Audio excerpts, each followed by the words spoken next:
Hello, and welcome to another video from the only source of information that you need to not only survive the current apocalypse, but actually enjoy it. And today I'll be discussing what the Bible has to say about the 2024 U.S.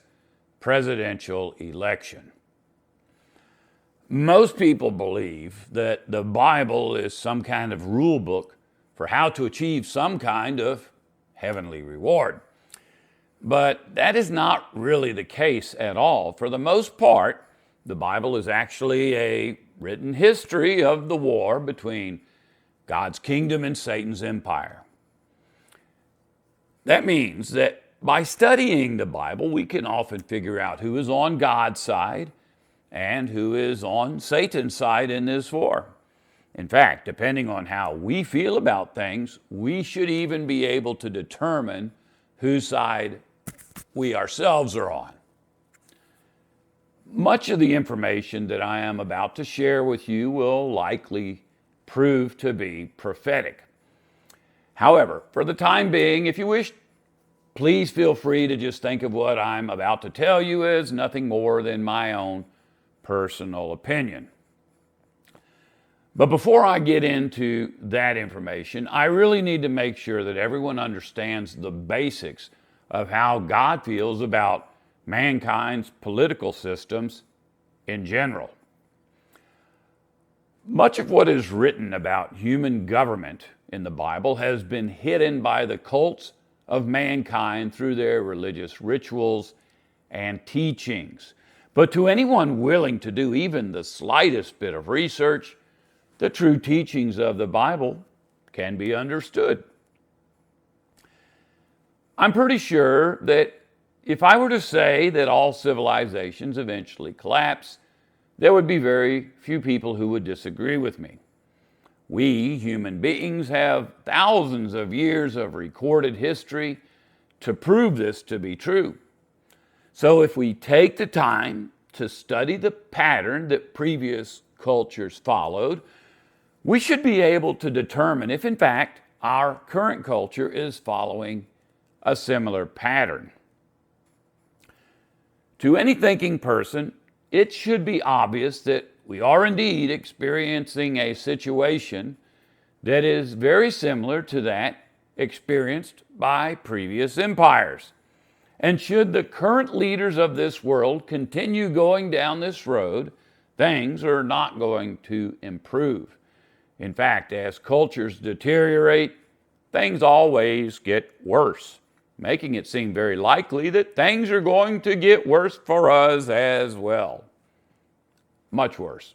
Even though most would be willing to recognize that all previous cultures did indeed collapse, many people might disagree with me about such a fate befalling our current civilization. This is understandable. But for a fact, the pattern is there and it is undeniable. The belief that our modern world has too many checks and balances in place to experience such a fate is purely wishful thinking. And the fact that we now have electricity, automobiles, and telephones really doesn't make any significant difference. Although we as a race have developed some very amazing technology, the people using that technology are pretty much genetically, spiritually, and emotionally identical to the people that lived here before us. The Bible itself holds a wealth of information about quite a few of the ancient cultures that came before us, and try though you may, you will not find any of those cultures currently in existence. Some might take the position that the modern nation of Israel disproves what I am saying. But before you make that argument, I ask that you simply compare what can be known about modern day Israel to the unalterable, legal, social, economic, and religious requirements of ancient Israel, as can be found in the books of Leviticus and Deuteronomy. For a fact, if you study any of what is known about the history of that region, you will discover that no aspect of life in ancient Israel has been preserved into our day.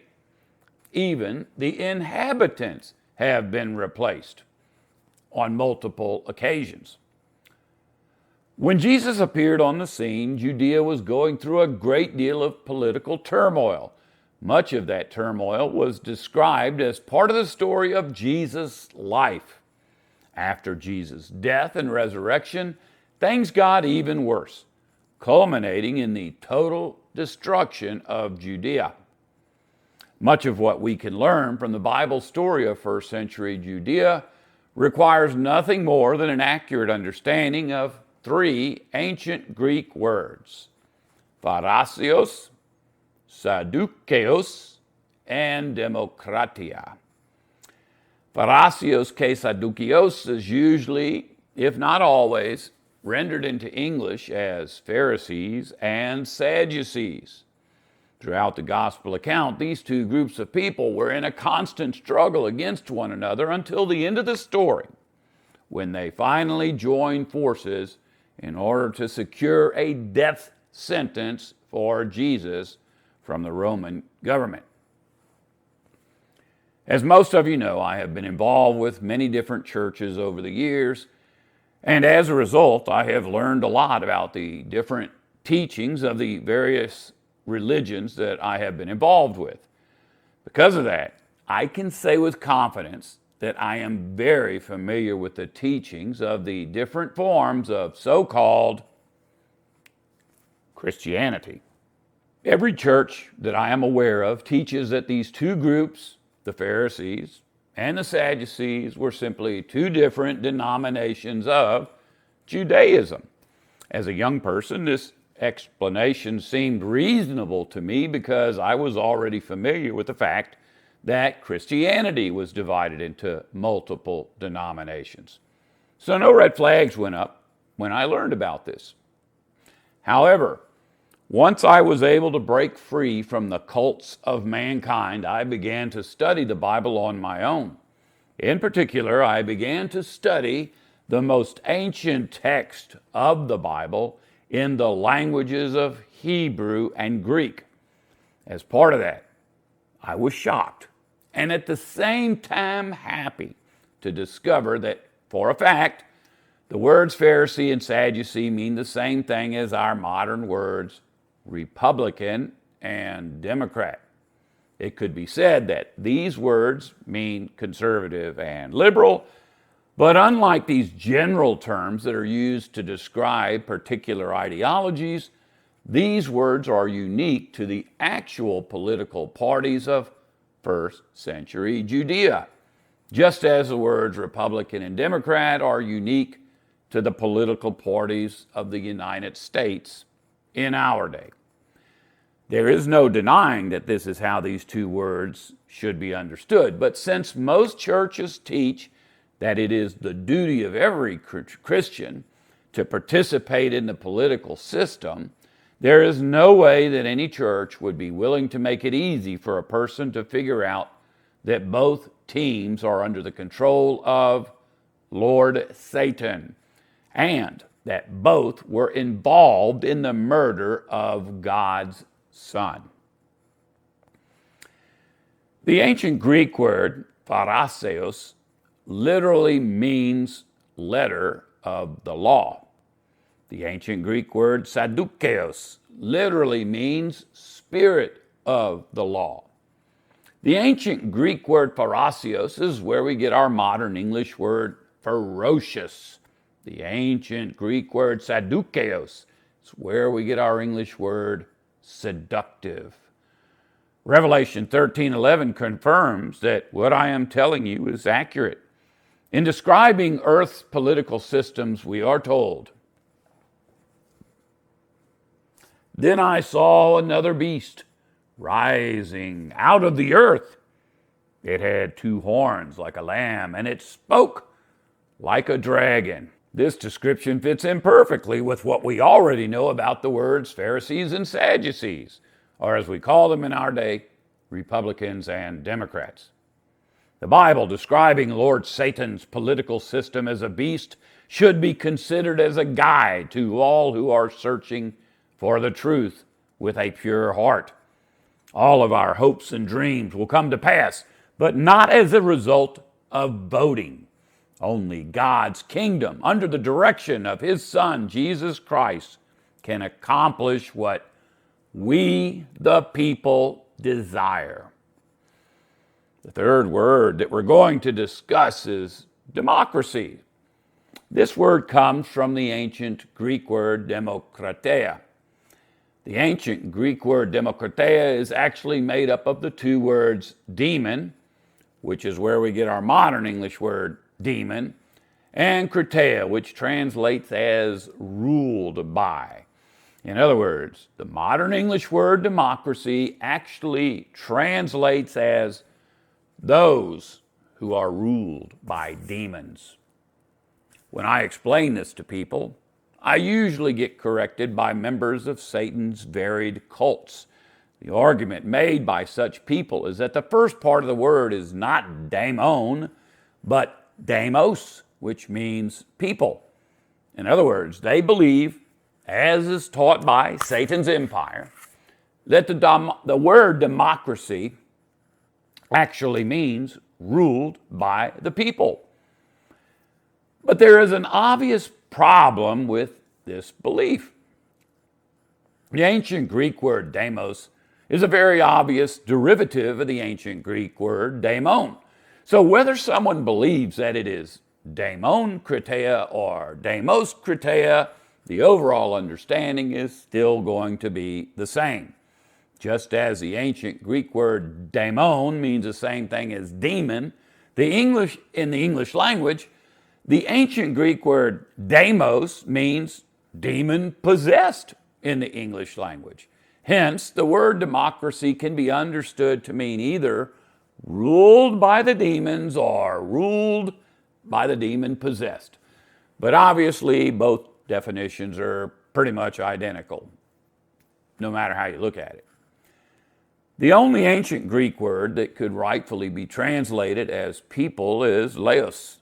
This word is used throughout the New Testament. It is listed in Strong's exhaustive concordance as word number G2992. If human governments were really ruled by the people, as we're taught, they would be called laocracies, not democracies. Since 1 John chapter 5 and verse 19 clearly states that the whole world is lying in the power of the evil one, you may be asking yourself, how is he controlling countries that are not democracies? Well, the fact is that all nations are democracies. No matter what silly name civilization gives to a form of government, each and every one of them is ruled by demons. And on top of that, there is no dedicated system of any nation on earth that doesn't believe that they live in a free nation that is ruled by the people. Obviously, the citizens of those countries are every bit as ignorant as the citizens of the U.S. And believe it or not, every nation on earth has some kind of two-party system.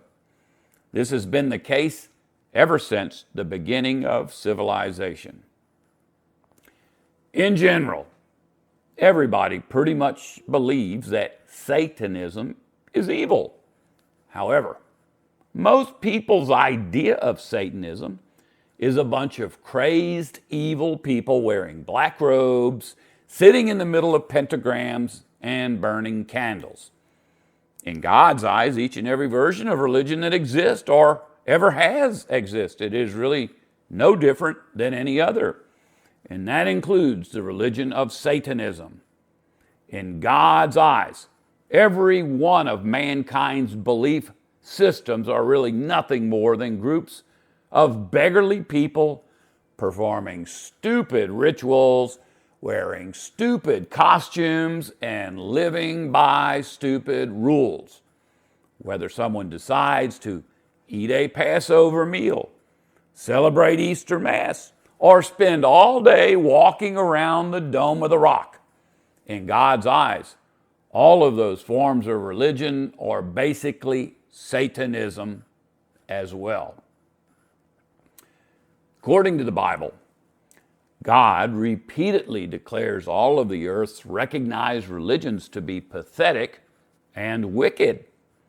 Sadly, the churches have had thousands of years to change such verses to make it seem as if God only hates the bad religions, leaving open the possibility that somehow a person can figure out which religion isn't bad. Even though what I'm telling you is 100% accurate, there is a single version of Satanism that is more pure than any other. That particular version is called autonomy. Autonomy is defined as independence or freedom as of the will of one's actions, self-government or the right of self-government. Autonomy is the only form of worship that was recorded as being put in place directly by Lord Satan himself. When Eve was approached by Satan nearly 6,000 years ago, he did not offer her the opportunity to be his slave. Instead, he tricked her into thinking that by breaking God's law, she would become free. And after nearly 6,000 years, that same old lie is still working. Satan's governments never allow their subjects to discover that their so-called freedom is actually demon worship. At John chapter 8 and verse 44, Jesus himself addressed this very point while speaking to a group of Pharisees. You belong to your father, the devil, so you want to carry out your father's desires. He was a murderer from the beginning, not holding to the truth, for there is no truth in him. When he lies, he speaks his native language, for he is a liar and the father of lies. In stark contrast, God does not trick people into worshiping him. He has always been upfront with mankind. At Matthew chapter 11 and verses 28 through 30, Jesus did not hold back from clearly explaining the absolute fact that he has been chosen by God to rule over mankind. Come to me, all you who are weary and burdened, and I will give you rest. Take my yoke upon you and learn from me, for I am gentle and humble in heart, and you will find rest for your souls. For my yoke is easy and my burden is light. Most people are selfish, and as such, they refuse to give up their belief that they can rule over themselves. At this point, there can be no excuse for such a belief. As Jesus said, his rulership is easy. Can Lord Satan and his demons make the same claim? I will now list the requirements of the only religion that is acceptable to God. I know that I said earlier that all mankind's recognized religions are evil, but what I'm about to share with you is not one of mankind's religions, nor is it recognized as a religion. Please pay careful attention. Rule number 1, take care of those who need help. Rule number 2, do not allow civilization to contaminate you. Yep, that's pretty much it. If you don't believe me, please go read the verse that tells us this, as it is recorded at James chapter 1 and verse 27. Okay, now that I've covered the basics of how God feels about human government, I'm going to tell you for a fact what is absolutely going to be accomplished should you wish to participate in the upcoming presidential election. The voting citizens of the United States will carefully weigh their options. They will attempt to determine which of the two candidates is less evil than the other. They will press the button associated with their candidate on some kind of voting machine, and someone will be chosen to rule the world for the next 4 years. There is some dispute as to whether anyone or anything ever actually counts a vote, but in any case, one of the two candidates will be inaugurated, whether any of that stuff is real or not. What happens next cannot be known for sure because it's done in secret, but I'm willing to give you my own personal opinion, which may or may not be correct. The new president likely will be made to participate in some long drawn-out secret ritual where, if necessary, a very high-ranking demon will be placed inside of him, replacing whatever demon was present previously. After a couple of days, we will all get to see the newly inaugurated president. When it takes its position in front of the camera, it usually has a few extra gray hairs and some extra wrinkles. Commentators will oftentimes make statements about the heavy burden of the office of president, and we're all supposed to accept that the new president's altered physical appearance is the result of his loving care for humanity and the difficulty he faces in trying to make the world a better place. In any case, really doesn't matter which candidate gets chosen. Satan would never actually allow some mere mortal to make any decision about how his empire is going to be governed. As far as I can tell, all demons are evil and fully dedicated to Satan. So it probably doesn't really matter which demon Lord Satan assigns to inhabit the president either. The one thing that we can know for certain is that Satan will soon be making his appearance as the Antichrist. 2 Thessalonians chapter 2 and verse 3 explains it this way. Don't let anyone deceive you in any way, for that day will not come until the rebellion comes first, and the man of lawlessness is revealed, the man of destruction. So for a fact, we can all rest assured that no matter who gets chosen as the next president of the United States, he will be more than up to the task of welcoming his God with open arms. As they say, the lesser of two evils is still evil. I have several opinions about how this is all going to play out. I initially wanted to make those opinions part of the conclusion of this video, but decided instead to just remind everyone of the previous presidential election freak show. As bad as that was, I'm certain that it was simply a dry run for what is going to happen this time around. Those who got angry about election peculiarities the last time are probably going to be angry and armed this time. Should you be one of those people who believes that they are simply voting for the lesser of the two evils, you need to understand that this time around your vote may be doing more than you think. You may, in fact, be leaving a permanent record of which team you support for members of the other team. Please keep in mind what I read earlier from 2 Thessalonians chapter 2 and verse 3. Jesus cannot come back until the rebellion comes first. And you can count on the fact that violence will be a major part of that rebellion.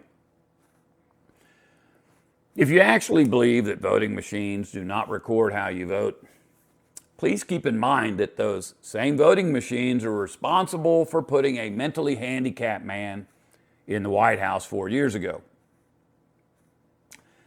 I wish that I could tell you that we are all going to get through this alive, but that may not be true. I do believe that those who choose not to vote will probably fare better than those who do, but that may not be true either.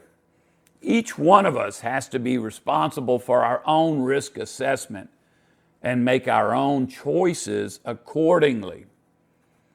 As bad as things currently are, we need to recognize that things could potentially get much, much worse. As Revelation chapter 12 and verse 12 says, "Woe to the earth and to the sea, because the devil has come down to you with great anger, because he knows that his time is running out. Even though it is likely that things will get worse than they already are, at least we will be able to more accurately gauge where we are in the stream of time. A light at the end of the tunnel, so to speak. Once civilization has run its course, Jesus will return. And I promise you that things will be much better. But we can't get into paradise without first going through whatever it is that's coming. I would now like to conclude this video with one final Bible verse that pretty much sums up everything that I just told you. It's Psalms chapter 146 and verse 3, which is written in the form of a command. It says this: "Put not your trust in human rulers, in mortal man, in whom there is no salvation." If you don't want to survive, don't listen to me.